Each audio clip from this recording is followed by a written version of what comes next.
and welcome to Gee That's Good, where I provide you with short but detailed book reviews without the spoilers. Today's book is Tell Me Your Lies by Kate Ruby, who I keep calling Ruby Kate for some reason. Tell Me Your Lies is about the tricky relationship between a mother and daughter. Lily Appleby will do anything to protect the people she loves. She's made ruthless choices to make sure their secrets stay buried, and she's not going to stop now. When her party animal daughter Rachel spins out of control, Lily hires a renowned therapist and healer to help her. Amber is the skilled and intuitive confidant that Rachel desperately needs. But as Rachel falls increasingly under Amber's spell, she begins to turn against her parents, and Lily grows suspicious. Does Amber really have Rachel's best interests at heart?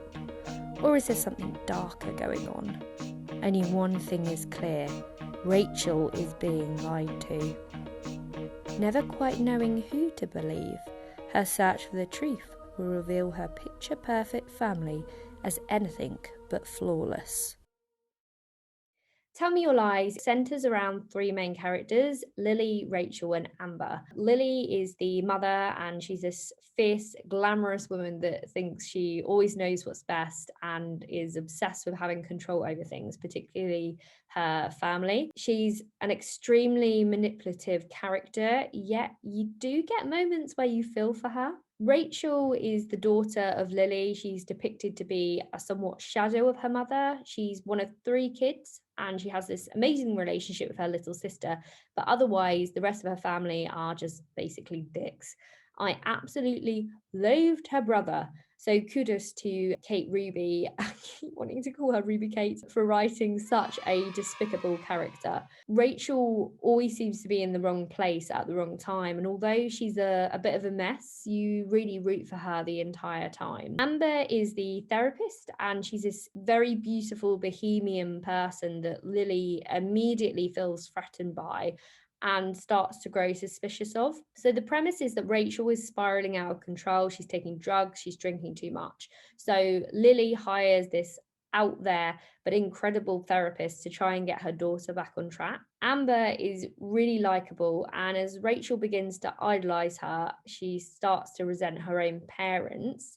And as the reader, you can see why she feels that way. But as you go, you begin to question Amber's motives. You don't know who really to trust. So the book takes you on this really twisty journey, ultimately leading up to a reveal of who is lying and why Rachel is the way she is. I was immediately engrossed in this book. The characters aren't your typical heroines. It keeps you guessing for a while as well. And in the first few pages, just immediately draws you in, giving you this really lovely mystery to sink your teeth into. I really like the fact that it's loosely based on a true story. Kate Ruby was inspired to write this following a high-profile case around a therapist using unconventional methods with a daughter of a high-profile family. What?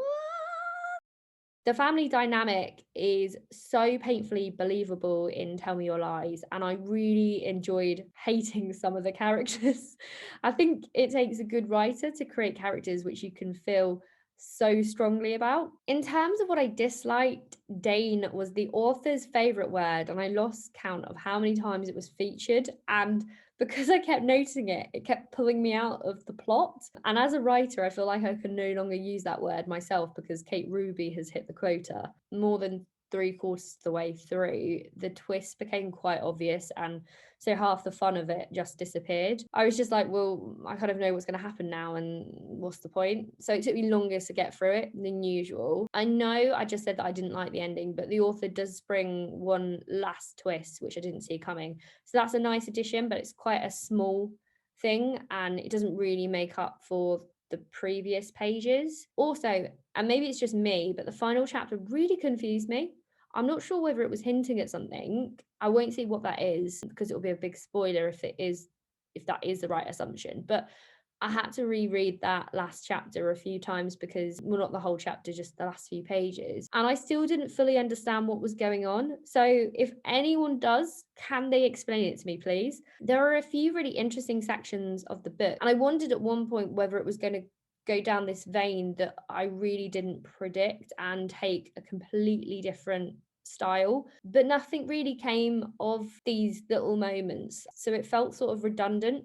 I do understand why the author did this, and this is so hard to explain without kind of going into more detail and unpicking the whole plot and, you know, giving you spoilers. All I say is it was a shame that some of these areas weren't explored more in a realistic manner. There were also some moments in which I had to extend a little disbelief in how some of the characters were totally against an idea, and then suddenly they were like, oh yeah, okay. It didn't make any sense. Tell Me Your Lies is written from a multi-narrative perspective, and although I really didn't like Lily, it was interesting to see her thought process behind the decisions, how she saw her actions. So I really thought this benefited from being multi-narrative. It was quite a slow-paced book, but I think that was a deliberate decision. This novel's more about character relationships than kind of quick action, so there's no sort of unnerving parts really. It's more just about, ooh, who is the person that's telling the truth here? Towards the end, the pace slows even further.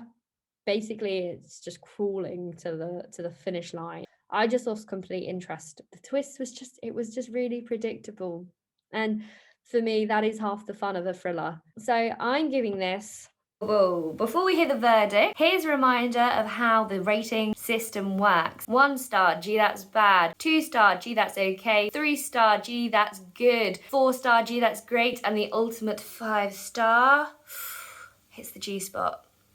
Das ist gut. Gee, that's good. It's an enjoyable read for sure, with some interesting characters, but the fact that we lose that twistiness of the novel towards the end lets it down. Definitely good, but not engrossing enough to warrant a higher rating for me personally. So thanks for watching Gee, That's Good. I hope you found this review helpful. Please do let me know your thoughts in the comments below. And until next time, happy reading, everyone.